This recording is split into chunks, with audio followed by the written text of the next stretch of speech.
just 365 days ago, lives were changed forever here in Greenfield. That EF4 tornado ripped its way through this town, destroying a lot of homes, mangling a lot of streets, and impacting a lot of businesses. This is what the community looked like on that day. Since then, people here have been working every day to rebuild, and today serves as kind of a reminder of their resilience in the face of so much tragedy over the last year. All day today, the town is holding events to celebrate how far they've come in the last year. The Greenfield Recovery Team is going to host a free community supper here on the square from 5 to 7 p.m. tonight. Governor Kim Reynolds is scheduled to speak at that event, amongst other people as well. Now, churches around town are also offering free meals all day long today. KCCI's Bo Bowman is at the United Methodist Church here in town on Southwest 5th Street. So, Bo, what have you been seeing there?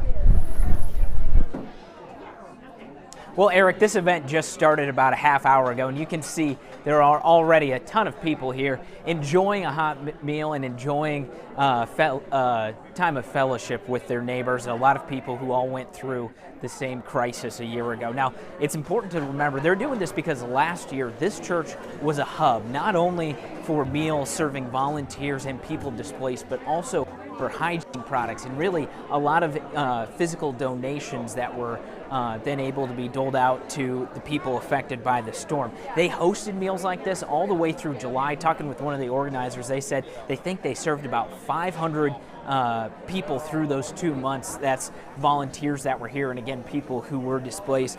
And talk here at the tables, you really get a sense of that today touches everyone differently, but they can all agree it was important for them to be together on this day. I think it's important because we're a community and we do everything together, and that's why everybody wanted to come and have a Remembrance Day for those lives that we lost and for those people that are rebuilding. Yes, a lot of stories being shared today. This lunch is going to run through 1 o'clock, and then, Eric, like you mentioned, there's another meal tonight, followed by a commemorative event over on the courtyard. Well, Bo, as you talked about, they're doing it together, and that's what they wanted, and that's so important to share those stories together. Glad to see that happening, Bo. Well, down the street, the owners of a local restaurant here in Greenfield still can't believe their building somehow escaped major damage. See, the storm missed Tiger Drive-In by just a few feet.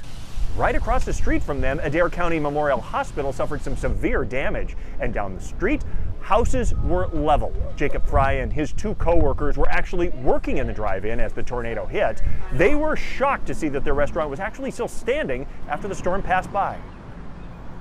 If this place was gone, I don't know what would happen. I couldn't tell you. Here's the bathroom right here where all 3 of us rushed in. It's pretty small, if you ask me.